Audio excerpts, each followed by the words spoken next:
Have you ever had to deal with the pains of your past?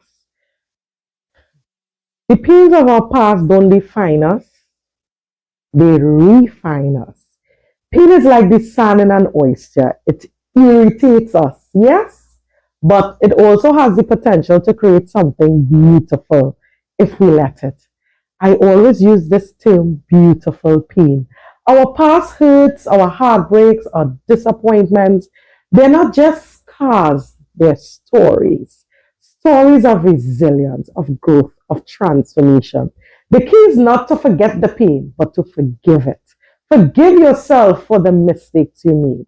Forgive others for the hurt they caused you. Forgiveness doesn't mean what happened was okay.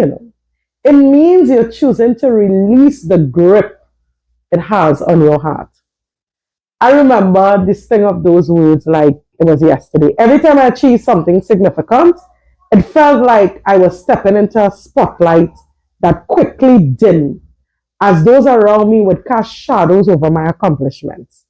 Oh, so you think you're better than me now as soon as I accomplish something? Look at her. Is it that you get a chance? Which don't let pride take you over. Someone would scoff with their sarcasm dripping from their voice as soon as I accomplish something growing up.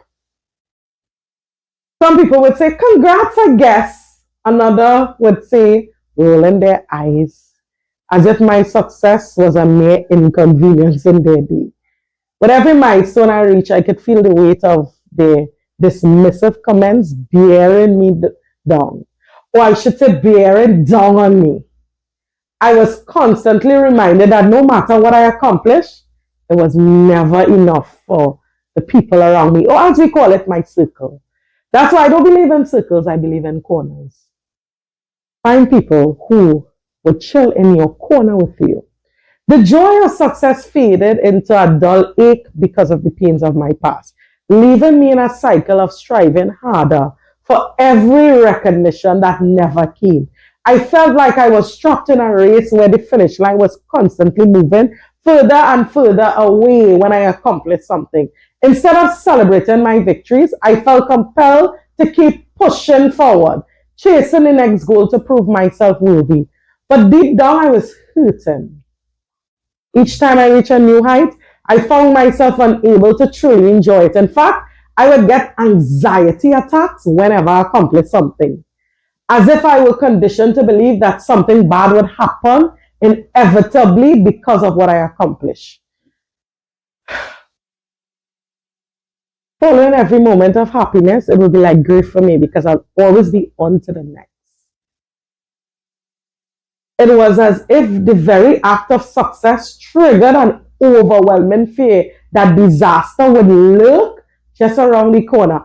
I was left feeling broken and inadequate, burdened by the pain of my past that continued to haunt me. I couldn't shake the feeling that was both, that feeling like I was both broke and broken, because it was tethered to the memories of how others had made me feel small and insignificant. The criticism, the sarcasm just kept replaying in my mind like a broken record, reinforced the belief that I didn't deserve happiness or recognition. It felt like a cruel joke. Every time I accomplished something, I was reminded that there would always be someone ready to downplay it, to make me feel like my efforts was pointless. That internal struggle was exhausting. I was stuck in a loop where the fear of rejection overshadowed the joy of success, and the pains of my past clung to me like a heavy cloak I couldn't shed. I knew I needed to break free from the cycle, but the shadows of my history were relentless, always lurking just out of sight, ready to remind me of my limitations. Remember, you are greater than your pain. Your past is a part of your story, but it's not your whole story. You have the power to write the next chapter. How have the pain of your past influenced your ability to celebrate your own success? Are you ready? Let's rewrite your love story.